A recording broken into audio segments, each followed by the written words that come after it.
السلام علیکم ورحمۃ اللہ وبرکاتہ۔ الحمدللہ وکفا والصلاة والسلام علی سید الانبیاء نبینا محمد وعلی آلہ واصحابہ ومن تبعہم باحسان الی یوم الدین، اما بعد۔ محترم ناظرین، پروگرام صاحب اور صاحبہ میں آپ کا میزبان ابوبکر صدیق ایک مرتبہ پھر حاضر خدمت۔ نکاح کی تقریب میں جن چیزوں سے شریعت اسلامیہ نے منع کیا ہے، جو ناجائز امور ہیں، ان میں سے بعض پر ہماری گفتگو کا سلسلہ جاری ہے۔ گزشتہ پروگرام میں بھی ہم نے بعض ان چیزوں کا ذکر کیا تھا جو ایسے مواقع پر اللہ کی رحمت سے دور کر دیتی ہیں۔ آج کے ہمارے پروگرام میں بھی اسی موضوع سے متعلق مزید کچھ باتیں آپ کے گوش گزار کروں گا۔ ناظرین محترم، اس میں کوئی شک نہیں کہ نکاح خوشی کا موقع ہے، اور اس خوشی کے موقع پر بننا، سنورنا، سجنا اور اسے سیلیبریٹ کرنا شریعت اسلامیہ نے اس کی اجازت دی ہے۔ جیسا کہ پہلے بھی یہ بات عرض کی جا چکی ہے کہ بننے، سنورنے اور سجنے سنورنے میں کوئی مذائقہ نہیں اگر وہ حدود اور قیود کے اندر ہو۔ انہی حدود اور قیود میں مردوں اور خواتین کے لیے اسلام نے کیا رہنما اصول وضع کیے ہیں، اس سے متعلق کچھ احادیث مبارکہ جاننے کی کوشش کرتے ہیں۔ حضرت ابو ہریرہ رضی اللہ تعالیٰ عنہ حدیث کے راوی ہیں، اور یہ صحیح مسلم کی صحیح روایت ہے۔ فرماتے ہیں کہ رسول اللہ صلی اللہ علیہ وسلم نے فرمایا، صنفان من اہل النار لم ارہما، جہنمیوں کی دو قسمیں ایسی ہیں جو میں نے ابھی دیکھی نہیں ہیں، یعنی وہ مستقبل میں قیامت کے قرب میں آنے والے لوگوں میں پائی جائیں گی، موجودہ دور کے اندر ابھی وہ لوگ موجود نہیں ہیں۔ آپ نے فرمایا ان میں سے ایک قسم وہ ہے کہ کچھ ایسے لوگ ہوں گے جن کے پاس بیل کی دموں کی مانند کوڑے ہوں گے، اور اس سے وہ لوگوں کو ماریں گے، یعنی ظالم قسم کے حکمران ہوں گے اور ظالم قسم کے قانون نافذ کرنے والے لوگ ہوں گے جو اپنی ہی رعایا کو مار مار کر اور پیٹ پیٹ کر ان کے اوپر قانون کو نافذ کریں گے۔ اس کے بعد آپ صلی اللہ علیہ وسلم نے فرمایا دوسری قسم وہ ہے، کاسیات عاریات مائلات ممیلات مائلات رؤوسہن کاسنمۃ البخت المائلہ لا يدخلن الجنہ ولا یجدن ریحہا فإن ریحہا لیوجد من مسیرۃ کذا وکذا۔ آپ نے فرمایا ایسی عورتیں ہوں گی جو لباس پہننے کے باوجود برہنہ ہوں گی، اور یہ سیدھی راہ سے خود بھی گمراہ ہوں گی اور دوسروں کو بھی گمراہ کرنے والی ہوں گی۔ ان کے سر اور ان کے بال اور ان کے جوڑے بختی اونٹ کی مانند اس طرح ایک جانب کو ڈھلکے ہوئے ہوں گے۔ اور آپ صلی اللہ علیہ وسلم نے فرمایا ایسی خواتین نہ جنت میں داخل ہوں گی اور نہ ہی جنت کی خوشبو کو پائیں گی، جبکہ اس کی خوشبو اتنی مسافت سے آ جاتی ہے، اور دوسری حدیث کا اگر ہم ساتھ شامل کر لیں تو 500 سال کی مسافت سے جنت کی خوشبو آنا شروع ہو جائے گی۔ ناظرین محترم، اس حدیث مبارکہ پر غور کیا جائے تو چند باتیں بڑی وضاحت کے ساتھ ہمارے سامنے آتی ہیں۔ لباس وہ ہے جو انسان کے ستر کو ڈھانپے، اور بالخصوص خواتین کے لیے نامحرم کے سامنے اس کا سارا جسم ستر ہے۔ شادی بیاہ کی تقریبات میں بننے سنورنے کے نام پر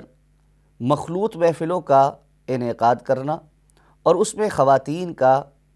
سج سنور کر ایسے لباس کے ساتھ غیر محرم مردوں کے سامنے آنا جو ان کے ستر کو ڈھانپنے کے بجائے مزید واضح کر دے اور جسمانی نشیب و فراز کو دوسروں کے لیے توجہ کا باعث بنا دے، ایسا لباس اللہ تعالیٰ کی ناراضگی کا سبب ہے۔ میں نے آپ سے پہلے بھی گزارش کی تھی کہ بعض ایسے کاموں سے ضرور بچنا چاہیے جن کو انسان عام اور آسان سمجھ کر اختیار تو کر لیتا ہے، لیکن اس کام کے کرنے کی وجہ سے وہ مسلسل اللہ تعالیٰ کی نافرمانی کر رہا ہوتا ہے۔ لباس کا معاملہ بھی ایسا ہی ہے۔ اس معاملے میں رسول اللہ صلی اللہ علیہ وسلم نے فرمایا کہ لباس پہننے کے باوجود برہنہ ہونا، یعنی لباس کا اتنا باریک ہونا کہ جسم کے اعضاء اس میں سے جھلک رہے ہوں، یا لباس کا اتنا چست ہونا کہ وہ صنف مخالف کے لیے ہیجان خیز بن جائے، یہ سارے کے سارے اسی کیٹیگری میں فال کرتے ہیں۔ اور ایسی خواتین جو پھر دوسروں کی جانب مائل ہونے والی اور اپنی جانب حرام رشتے کے طور پر مائل کرنے والی ہوں، آپ صلی اللہ علیہ وسلم کی اس وعید کے مطابق وہ جنت کی خوشبو بھی نہیں پائیں گی۔ یہ بہت سخت وعید ہے۔ وہ کام جن پر اللہ کے رسول صلی اللہ علیہ وسلم نے سخت وعید سنائی ہو، اور بالخصوص جنت کے حرام ہونے کی وعید سنائی ہو، وہ کبیرہ گناہ کہلاتے ہیں۔ یعنی گناہوں کی بھی اقسام ہیں۔ کچھ گناہ ایسے ہیں جو گناہ تو ہیں لیکن بہت سنگین نہیں ہیں، اور کچھ گناہ ایسے ہیں جو اپنی سنگینی اور اللہ کی نافرمانی اور اپنے اثرات میں تباہ کن ہوتے ہیں۔ تو رسول اللہ صلی اللہ علیہ وسلم نے جن گناہوں کے متعلق یہ فرمایا کہ ان کا ارتکاب کرنے والا جنت میں نہیں جائے گا، تو وہ کبیرہ گناہ انتہائی تباہ کن اثرات کا حامل ہوتا ہے، اور یہ گناہ اسی قسم کے گناہوں میں سے ہے۔ اور آپ صلی اللہ علیہ وسلم کی ایک اور حدیث مبارکہ کو اگر ہم یہاں ساتھ شامل کر لیں تو آپ نے فرمایا کہ وہ خواتین جو اپنے گھر سے خوشبو لگا کر اس لیے باہر نکلے کہ نامحرم ان کی خوشبو کو سونگھے، تو آپ کے فرمان کے مطابق آپ نے فرمایا یہ خاتون زانیہ ہے، بد کردار خاتون۔ مسلمان خاتون کی خوشبو اس کے شوہر یا اس کے محرم رشتہ داروں کے علاوہ غیر محرم نہیں سونگھ سکتا۔ شریعت اسلامیہ نے ہر اس راستے کو روکا ہے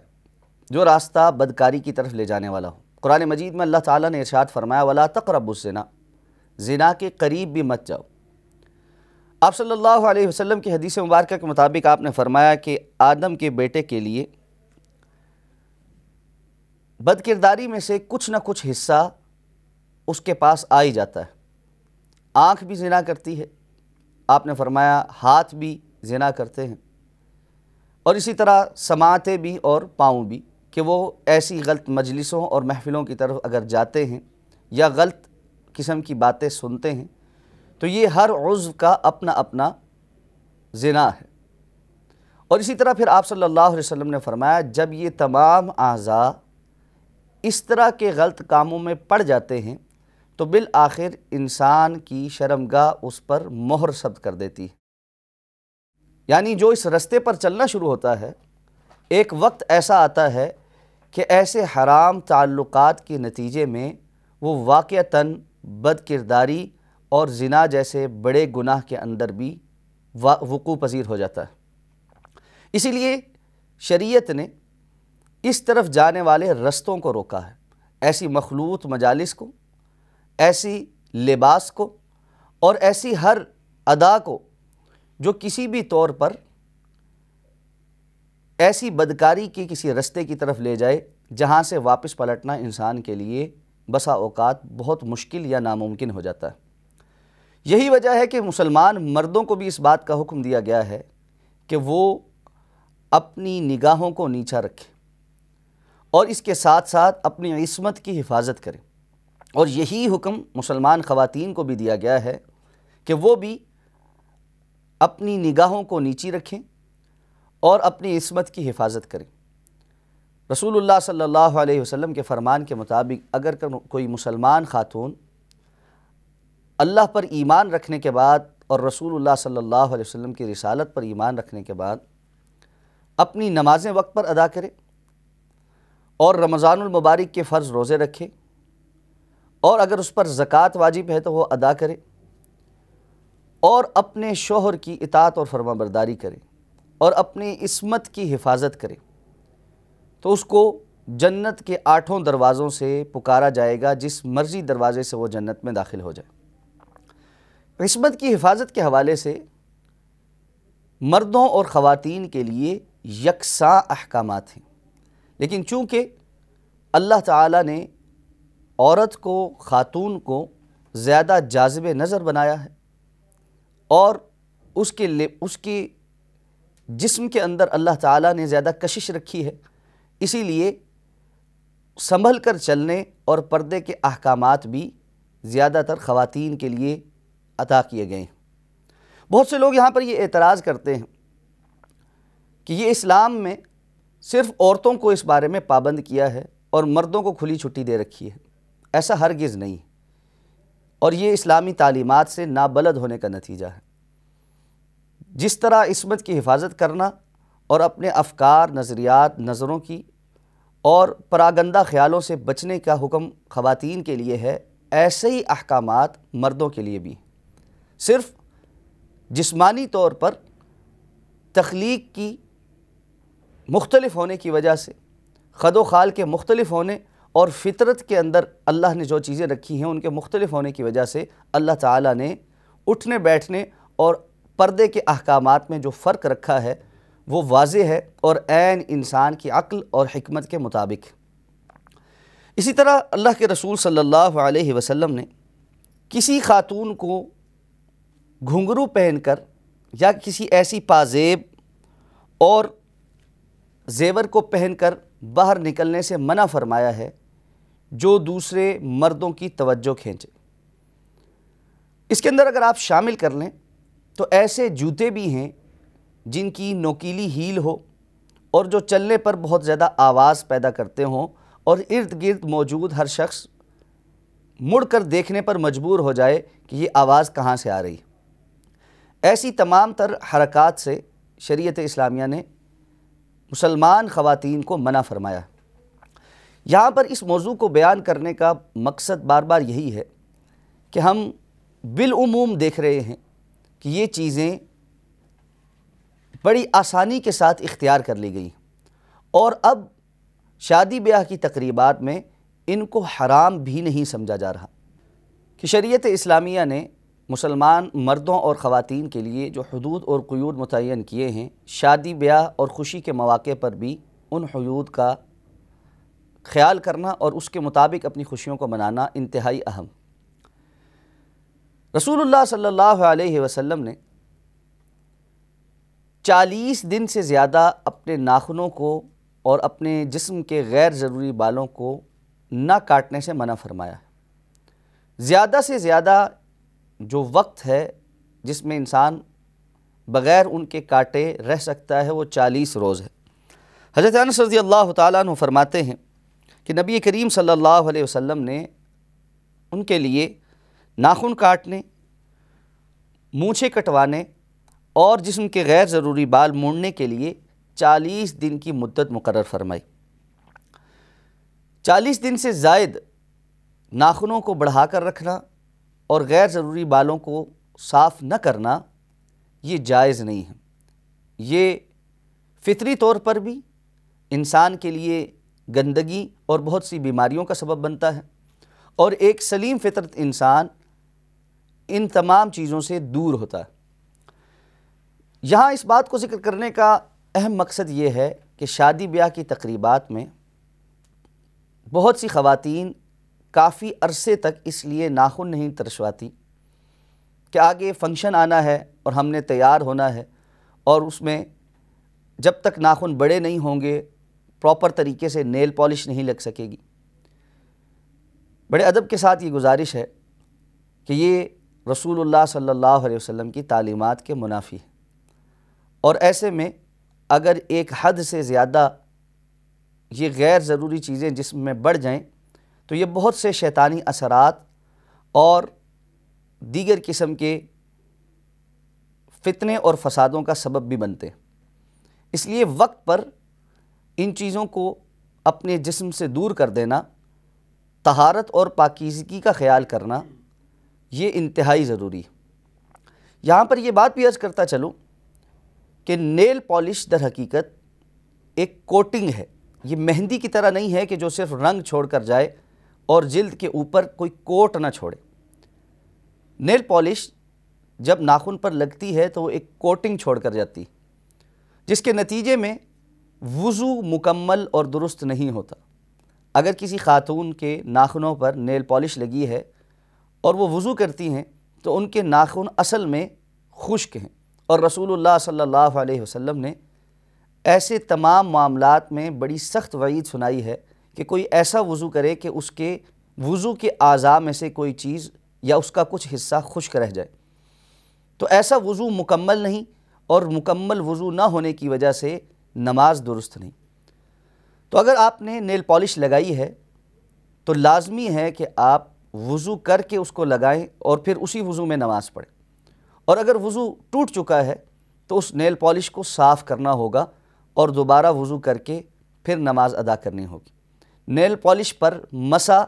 یا اس کو بغیر صاف کیے وضو کر لینا یہ درست نہیں۔ رسول اللہ صلی اللہ علیہ وسلم کے فرمان کے مطابق ایسی مجلسیں جہاں پر اللہ کی نافرمانی ہے وہاں پر بیٹھنا حرام ہے۔ اس حوالے سے ہم بار بار آپ کے سامنے یہ گزارش کرتے ہیں کہ ہمارے ہاں نکاح کی تقریبات اور شادی کی تقریبات میں ایسے بہت سے اعمال اکٹھے ہو چکے ہیں جو حرام کے زمرے میں آتے ہیں۔ انہی حرام کے زمرے میں آنے والے کاموں میں سے ایک بڑا سنگین کام دلہن کا فوٹو شوٹ ہے۔ موجودہ دور میں یہ ایک شادی کا لازمی جز بن چکا ہے۔ اچھے سے اچھے فوٹوگرافرز اور کمپنیوں سے رابطہ کر کے فوٹو شوٹ کروایا جاتا ہے، اور اب تو مختلف قسم کے کیمراز اور ڈرون کیمراز اور پتہ نہیں کیا کیا اس معاملے کے اندر خرافات مزید بڑھ چکی ہیں۔ دلہن کے تیار ہونے کے بعد ابھی اس کو اس کے شوہر یا ہونے والے شوہر نے بھی دیکھا نہیں ہوتا کہ اس کے ہر اینگل سے فوٹو شوٹ کرنے کے لیے فوٹوگرافر نے اسے سر تپا دیکھ چکا ہوتا ہے۔ اور صرف یہی نہیں بلکہ مختلف انداز میں بیٹھنے اور اٹھانے کے لیے بار بار آ کر لباس کو سیٹ کرنا اور جسم کو ہاتھ لگانا، اس قسم کے ایسے کبھی فعل ہیں جن کے کرنے کو ہم سب نظر انداز کر دیتے ہیں۔ عام زندگی میں اگر کوئی شخص ہماری کسی بہن بیٹی کو آ کر ہاتھ لگائے یا اس کے ساتھ بلا ضرورت مہر گفتگو ہو تو ہم سیخ پا ہوتے ہیں، ہماری غیرت جاگتی ہے اور جاگنی بھی چاہیے۔ لیکن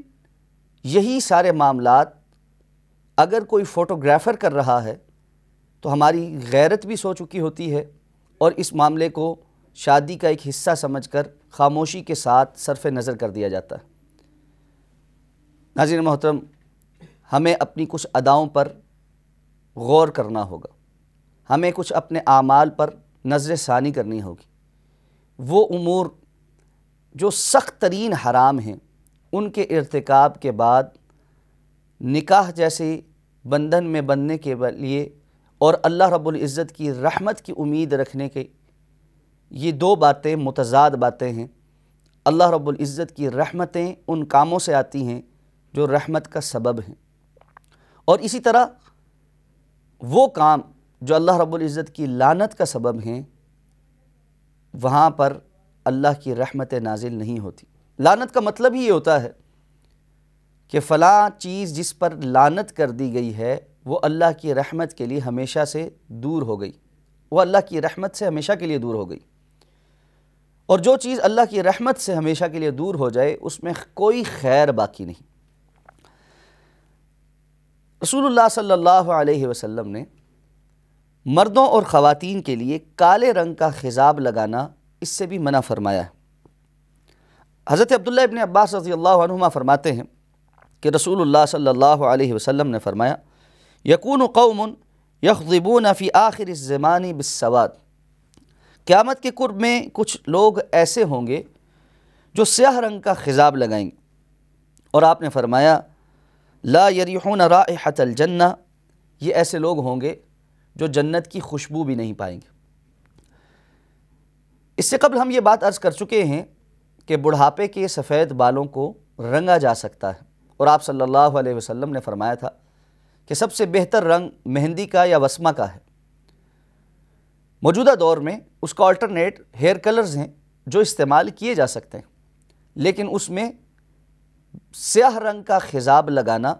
یہ جائز نہیں ہے، اور بالخصوص اس انداز میں سیاہ رنگ کا خضاب لگانا جو بالکل نیچرل نظر آئے اور اس کی وجہ سے انسان اپنی عمر کو چھپانا چاہتا ہو، یہ دھوکہ دینا ہے۔ اور اسی لیے رسول اللہ صلی اللہ علیہ وسلم نے فرمایا کہ یہ لوگ بھی جنت کی خوشبو نہیں پائیں گے۔ انسان کو اللہ رب العزت نے عمر کے جس حصے میں رکھا ہو اس کو اسے قبول کرتے ہوئے سب کے سامنے ویسا ہی دکھنا چاہیے جیسا اللہ نے اس کو بنایا ہے۔ یہ تکلف کے ساتھ بناوٹ اور اپنے آپ کو کچھ اور دکھلانا جیسا کہ انسان حقیقت میں نہ ہو، یہ شریعت کے اندر منع ہے۔ اور اس میں بہت سی وہ کاسمیٹک سرجریز بھی داخل ہو جاتی ہیں جو آج کل رواج پا رہی ہیں۔ جب ہم یہ گفتگو کرتے ہیں تو ایک حیران کن ری ایکشن جو ہے وہ لوگوں کی طرف سے دیکھنے کو ملتا ہے، اور وہ ری ایکشن یہ ہے کہ کیا اسلام نے اتنی باریک بینی کے ساتھ ان ساری چیزوں کا حکم دیا ہے، اور ان سے فرق ہی کیا پڑتا ہے؟ اچھا دکھنا اور اچھا بننا سنورنا یہ تو اچھی بات ہے۔ جی ہاں، اسلام نے باریک بینی کے ساتھ ان تمام باتوں کا اہتمام کیا ہے۔ مشرکین مکہ نے صحابہ کرام کے سامنے عذرائے تمسخر یہ بات کہی کہ آپ کا نبی اور رسول کیسا نبی ہے جو آپ کو قضائے حاجت کے آداب بھی بتاتا ہے؟ تو صحابہ کرام نے اس بات کو عذرائے تمسخر لینے کے بجائے قابل فخر سمجھا اور آگے سے جواباً عرض کیا کہ یقیناً ہمارے نبی اور رسول ایسے ہیں جو ہمیں چھوٹی سے چھوٹی بات سے لے کر بڑی سے بڑی بات بتاتے ہیں۔ اللہ رب العزت نے قرآن مجید میں ارشاد فرمایا ہے کہ لَقَدْ كَانَ لَكُمْ فِي رَسُولِ اللَّهِ أُسْوَةٌ حَسَنَةٌ، تمہارے لیے رسول اللہ صلی اللہ علیہ وسلم کی زندگی میں بہترین نمونہ ہے۔ اس لیے آپ صلی اللہ علیہ وسلم ہر مسلمان کے لیے زندگی کے ہر لمحے اور ہر شعبے میں اسوہ حسنہ ہے۔ تو آپ نے باریک بینی کے ساتھ زندگی کے تمام سٹیجز اور ان کے مراحل میں ہونے والے مسائل امت کے لیے واضح کیے ہیں۔ تو ادھیڑ عمری یا بزرگی میں انسان دوسروں کو دھوکہ دے کر جوان بننے کی کوشش کرتا رہے اور اپنی ادھیڑ عمری یا بزرگی کا خیال اور احترام چھوڑ دے، یہ غیر سنجیدہ لوگوں کی روایت۔ جیسے جیسے عمر بڑھے انسان کے اندر سنجیدگی آنی چاہیے، اسے اپنی آخرت کی فکر ہونی چاہیے، اسے دنیا کی زیب و زینت سے ہٹ کر اب زندگی کا ایک تجربہ اس کے پاس آ چکا ہے، اس تجربے کی روشنی میں آخرت کے سنوارنے کی طرف زیادہ راغب ہونا چاہیے۔ ایک مومن کا اصل مطمع نظر آخرت کی کامیابی ہے۔ دعا کرتے ہیں کہ اللہ رب العزت ہمیں اپنی آخرت سنوارنے کی توفیق عطا فرمائے۔ آئندہ پروگرام میں انشاءاللہ ایک مرتبہ پھر نئے موضوع کے ساتھ حاضر خدمت ہوں گے، تب تک کے لیے اجازت دیجیے۔ السلام علیکم ورحمۃ اللہ وبرکاتہ۔